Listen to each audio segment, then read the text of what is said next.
Thanks for watching.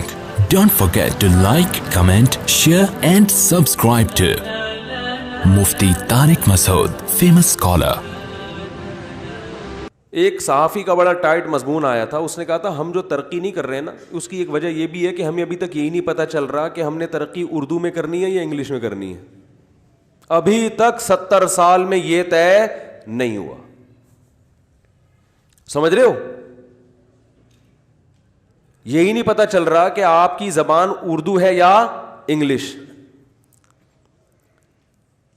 علماء نے مطالبہ کیا تھا کہ بھئی جیپنیز جب جاپانی زبان میں ترقی کر سکتا ہے, فرانسیسی انگلش سیکھے بغیر اپنی مادری زبان میں ترقی کر سکتے ہیں, اور اللہ بھلا کرے آپ کا چائنیز انگلش سیکھے بغیر ترقی کر سکتے ہیں. ترکی نے اتنی ترقی کی طیب اردگان کو دس اور دیٹ کے علاوہ انگلش کا کوئی تیسرا لفظ نہیں آتا, تو ہم بھی اردو میں کیوں نہیں کر سکتے؟ اور ہماری اردو تو کا حجم تو بہت بڑا ہے, بہت بڑا ہے.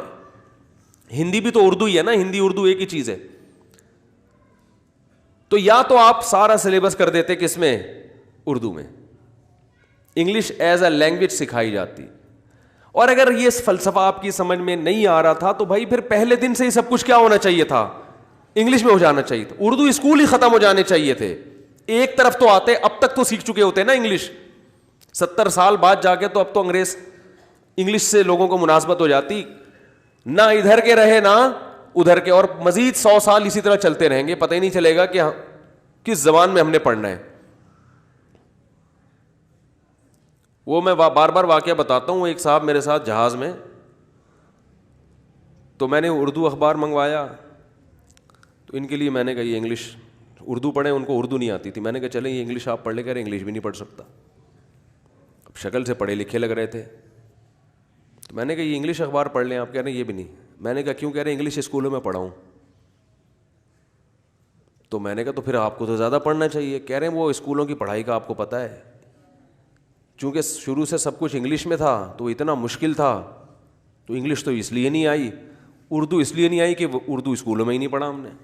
تو بالکل فارغ ہو کر یہ پوری قوم من حیث القوم, اگر میں قسم اٹھا کے بولوں نا کہ یہ حالت ہے تو میں جھوٹ نہیں بولوں, میں قسم میں جھوٹا نہیں ہوں گا. چند ایک لوگوں کو ہم دیکھ رہے ہیں وہ فرفر انگلش بول رہے ہیں, وہ چند ایک ہیں. من حیث القوم بیڑا غرق ہو گیا ہے.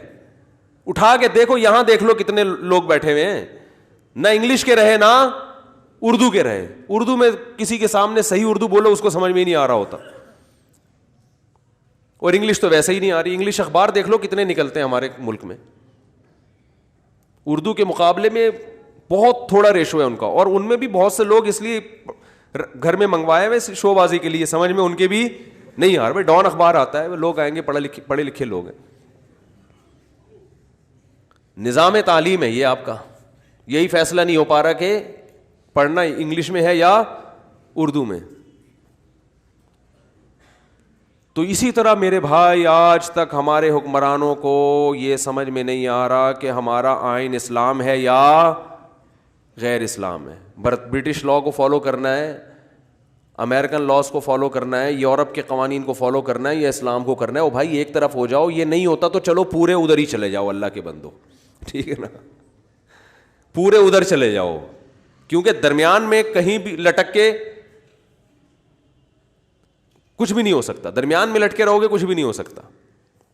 لٹکے ہوئے ہیں, دو تہذیبوں کا زبردست قسم کا ٹکراؤ ہو رہا ہے. ماں باپ پریشان ہوتے ہیں, بچے کو بنانا کیا تھا بن کیا رہا ہے. یہ ہے بھائی, بنانا کیا تھا وہی ہے. میں کچھ بولتا ہوں بانسری سے نکلتا کچھ اور ہے. وہ بتاتا ہوں نا, ایک پاگل کے منہ میں بانسری آ گئی, وہ سمجھتا پائپ ہے. اس نے پائپ میں آواز ماری تو بولتا کچھ ہے, ادھر سے نکلتی سر ہے. تو کہہ رہا ہے یار عجیب بات ہے, میں کچھ اور بول رہا ہوں, یہ پائپ کچھ اور بول رہا ہے.